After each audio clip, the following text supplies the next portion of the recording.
during like the US hours, but after hours, and giving that flexibility with options, with future, with different execution methods. I think that's right. Yeah, liquidity on the way in matters because it reduces your frictional cost of expressing an idea. But you can't attract liquidity on the way in unless people know they can get out, right? You have to have that comfort blanket. It's like a comfort food. It has to feel good. From a regulatory perspective, I have to imagine you were very vigilant watching markets during that period.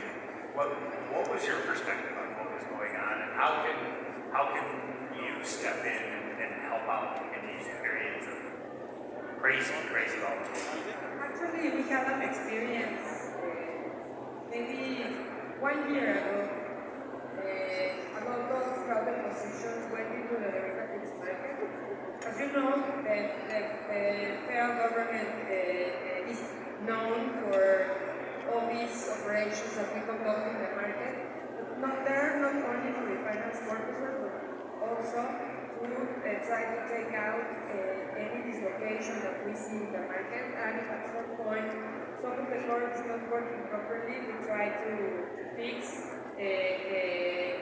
providing as a source of bonds provided. Let's say we do buybacks, we do some switch tender offers depending on some new references that we want to put on the market, that we want to have also a bigger outstanding from the beginning. We have implemented these type of things, and by that time what happened is that there were very crowded positions in the short end of the yield curve. There was a lot of pressure because there were some expectations that at some point the monetary policy in the US especially was pricing a sharp cut of the rates that didn't happen.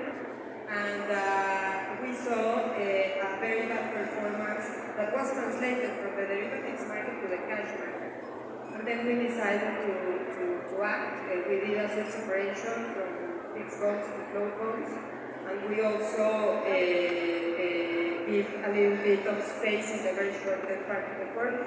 I think that was a very good transaction, and it helped a lot for liquidity purposes and allowed some market participants to reduce that fixed rate exposure that they couldn't bear out. So that is a way that at least we are trying to address that volatility. Of course, those barriers has to be done by the market, but we are there. At some point, the market cannot by themselves actually return to the usual liquidity conditions. Benito, any changes to your day during that volatility? How did it affect your day-to-day accessing liquidity during turbulent times? Well, it really does have to do with the moment in time and the circumstances.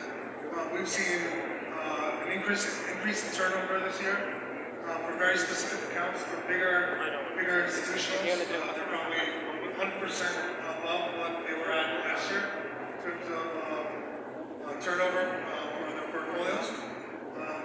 But we've seen, especially in the local market, is that you instead of having this base strategy where let's say you're long only, and you take a position and you wait for it, and then you sell out of it after a certain target is hit.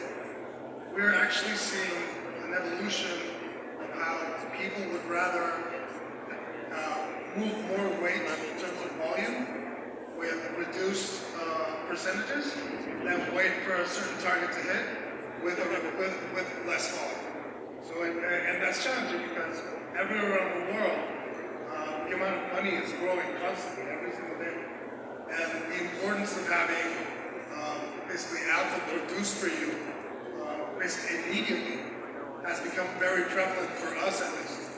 To be able to deliver this immediate alpha is something that it basically gives client and then their investors micro bips. But every micro bip, along if you take that time for the whole year, maybe it's